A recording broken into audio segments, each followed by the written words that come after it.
Car Con Carne, sponsored by C&H Financial Services. I'm James Van Osdell. C&H Financial Services. You know, as business owners are adjusting to the new normal brought on by the coronavirus, C&H is here to help. They offer a variety of products, ranging from traditional merchant accounts to a zero-cost payment processing solution, which eliminates the expense associated with accepting Visa, MasterCard, Discover, and American Express as a form of customer payment. C&H Financial Services eTap solutions, easy to set up for your business for online ordering and curbside pickup. C&H also offers cost-effective commercial lending programs, which can help you get your business the money it needs to make it through these unprecedented times. To learn more, contact C&H Financial Services at 855-600-2437 or go to chfs.us. My guest today, it is Sophia. She is Cold Beaches. Thank you for doing this. Of course, I'm honored. Yeah, I was wondering if this interview would even happen. We woke up to carnage downtown. Then this afternoon, a couple tornado warnings. I was starting to think that this was destined to be postponed, but here we are, and I'm glad we're together. Yeah, I'm not in my basement anymore. Yes. Did you retreat to the basement? I retreated to the basement. I was scared, and my cat was like freaking out. So I was like, I had her in my hoodie, and I was just like, well, it was weird. I mean, looking out the window, I was seconds away from the basement. My only problem is I've got this 80-pound Bernese mountain dog who's terrified to go down the stairs.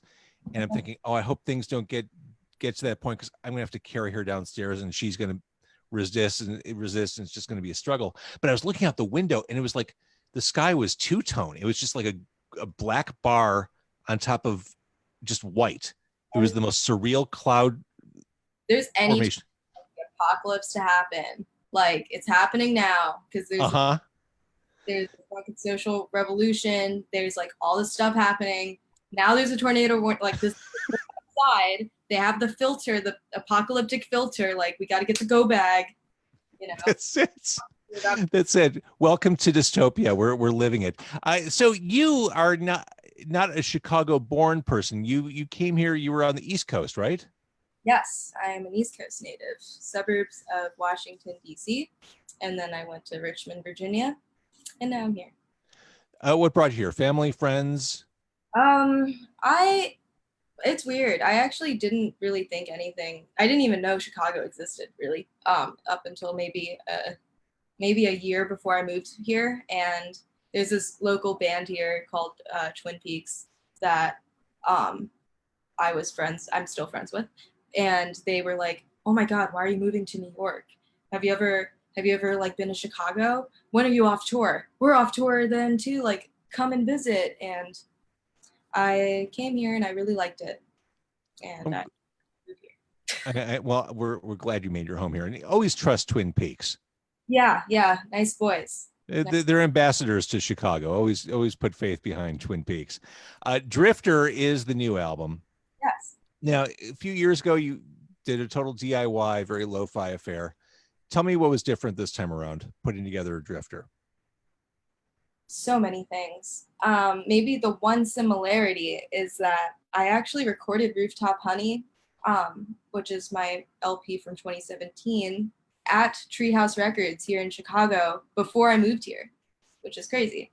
But yes. Everything else, I guess, is different. My life was completely different.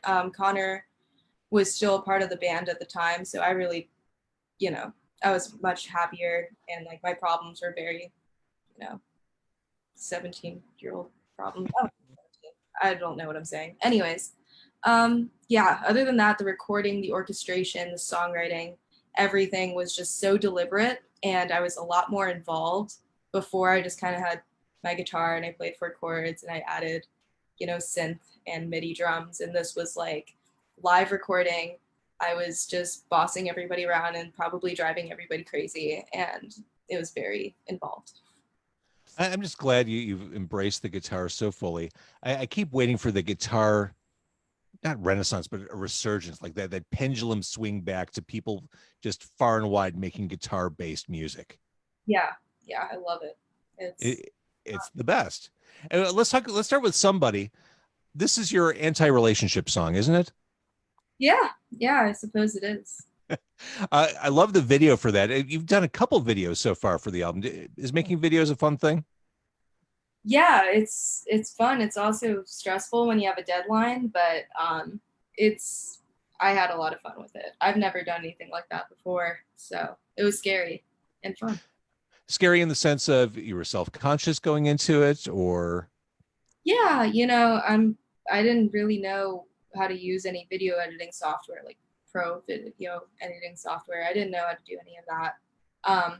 I was storyboarding at the same time as not knowing really what I was like drawing stick figures and like making little notes in a notebook, and it kind of just I kind of just winged it, and it just happened.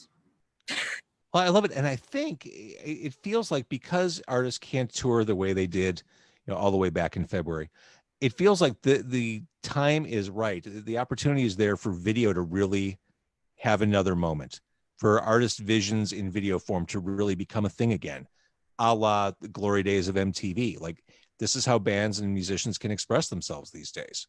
I Yeah. mean, right out of the gate with Drifter, I mean, you've got a couple behind you. I mean, you could certainly go deeper into that album and create more videos.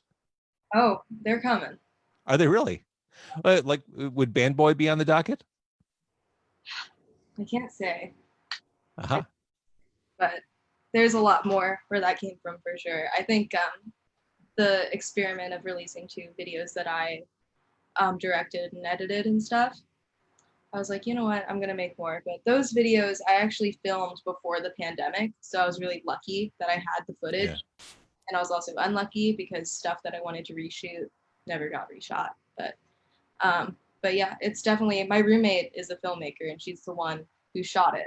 So I mean, we got everything we need. Yeah, she did a great job. So let's talk. I mentioned Band Boy. This is a song. This has been in your repertoire for a while. This is an old song you changed up for this release. Yes. Why this is something that was obviously close to you. Like you're not done with this song. You wanted to move it forward. Yeah. It's one of the songs that kind of stayed in our set list over the years as I came out with Stay Hungry and Stay Here. And I would always play all the new stuff. Band Boy is always one of those songs like Parliaments for Making. That's just like everybody wants to hear that song. And the thing about Rooftop Honey is it's before I really established myself as a recording artist. So the way I recorded from the beginning of Cold Beaches up to Rooftop Honey, I wasn't, it didn't sound the same. Live Cold Beaches and Rooftop Honey, aching Cold Beaches. So I was like, you know what? I did all these reduxes with Stay Here with Moldy Peach Sore Bruiser and more, and I decided to redo that one too because it's a song we play a lot, and I would love for people who may have not heard us live yet to hear what it actually sounds like these days. It's very different. Makes sense. And the other video we didn't get into was Problems and Heartache. I got them. A dreamier song. Tell me about this song. Problems and Heartache is a song that is probably one of the most honest on the album for sure. I wasn't feeling too good when I wrote that, and it's about escapism, of course, and it's just kind of I don't know. I think I was just driving when I thought of that line. I was just driving probably a 16-hour drive from Austin to Phoenix, Arizona on tour, and I was like, man, problems, I got them. And I was like, that's funny. I'm going to write that one down because I'm hilarious. And it ended up being a song. But it's just about like feeling heartbroken and grieving at the same time.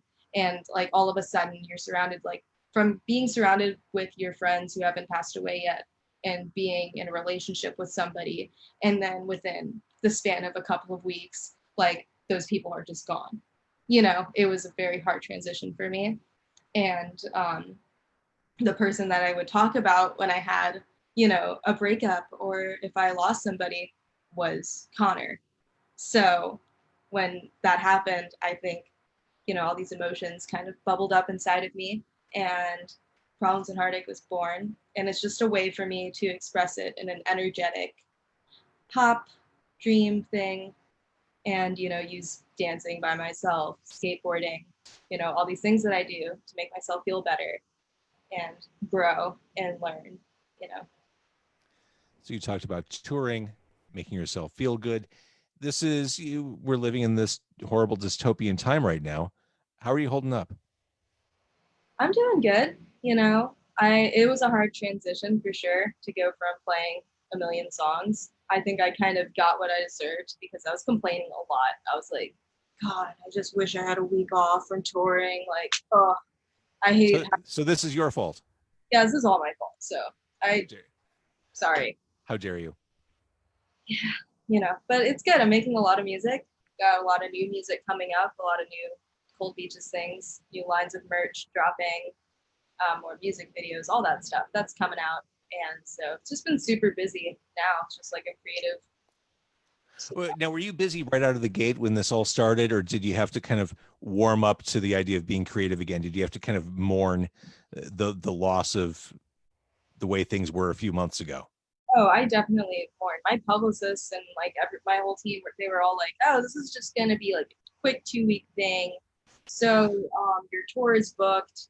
You're gonna leave this time, and your touring publicist is gonna do this." And I was like, "I don't know, man. Like, I don't know if this is gonna happen." And I kind of had a feeling, and then I was like, "What do you mean? There isn't a tour coming up?" Like my brain had a error because it's never happened before in my entire adult life. I graduated high school early when I was 17 to go on my first tour. So it was just like, what do I do then? Like, I just made a record. Do I have to make another record then? Like, if I can't tour, do I just keep doing that? And so I just played a lot of video games and read a lot of books. And then after like a couple of weeks of that, it just went. And you said it. I mean, there's no blueprint for how to be a successful artist in general, and there's certainly no blueprint for navigating through all this. You just kind of have to bully your way through it. Totally. Yeah. All right. So if people want to support you and hear you, and they should, this album, Drifter, is fantastic. It's the right album for the right time. I love what you did. Yeah. For people who want to support you, where do they go? What do they do?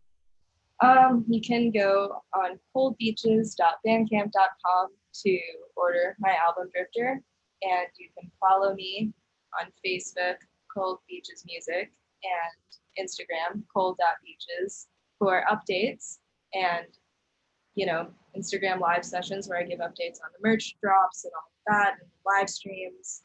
And also, I guess the other thing is I'm doing a lot of like fun new content where I'm going to be giving guitar tutorials on Oh, that's some great. Old Beaches songs. So if you want to shred on Parliaments or something. That's awesome.